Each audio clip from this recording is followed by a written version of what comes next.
देखो बेटा, ये भी सवाल बहुत अच्छा है कि अगर आपके पास एक मास m है, वो किसी सर्किल में v वेलोसिटी से रोटेट कर रहा है about an axis perpendicular to plane है, तो यहाँ से यहाँ तक की दूरी r दिया है, तो काइनेटिक एनर्जी चाहे तो आप इनिशियल कह दीजिए, क्या हो जाएगा बेटा, हाफ mv²। ऐसे सूरत हाल में जब कोई एक्सटर्नल फोर्स नहीं लगाते हैं और उसके रेडियस में चेंज करते हैं तो एंगुलर मोमेंटम कंजर्व करता है, यानी angular momentum of the system will be conserve, यानी कांस्टेंट रहेगा। है राइट? ऐसे सूरत हाल में आप कहेंगे कि सर आई ओमेगा कांस्टेंट रहेगा, या आप कहेंगे कि सर I1 ओमेगा 1 बराबर I2 ओमेगा 2।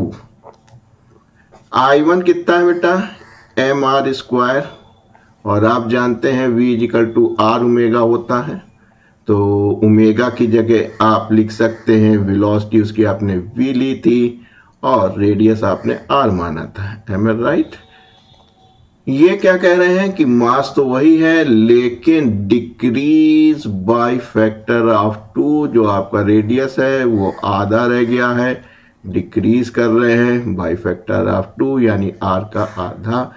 v डैश आपको निकालना है, radius in this case r/2 हो गया, यही वाला रेडियस लेंगे सेकंड केस वाला, बस काम बन गया। m से m काट लीजिए, r into V, r² is equal to 4 हो जाएगा इसका स्क्वायर, और ये हो गया v डैश r/2। यहाँ से चाहे इसको काट लीजिए, 2 कर लीजिए, इस r से ये r कैंसिल हो गया, इस r से ये एनसीके हो गया, 2 को उधर ले जाइए तो नई वेलोसिटी हो जाएगी 2v।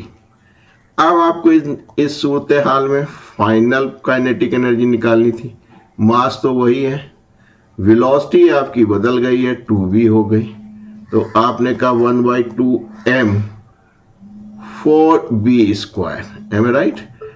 4 को अगर हम इधर ले लें, 4 को अगर हम इधर ले लें, एम आई राइट, तो ऐसे सूरत हाल में आप कह सकते हैं, क्या कह सकते हैं कि साहब हाफ mv² तो हमारी इनिशियल काइनेटिक एनर्जी थी, तो जो फाइनल काइनेटिक एनर्जी है वो 4 टाइम ऑफ इनिशियल हो जाएगी, यानी प्रोडक्ट हुई है, गुणा हुई है तो इंक्रीज करेगी, तो इंक्रीज बाय फैक्टर ऑफ 4, यानी 4 इज द करेक्ट आंसर।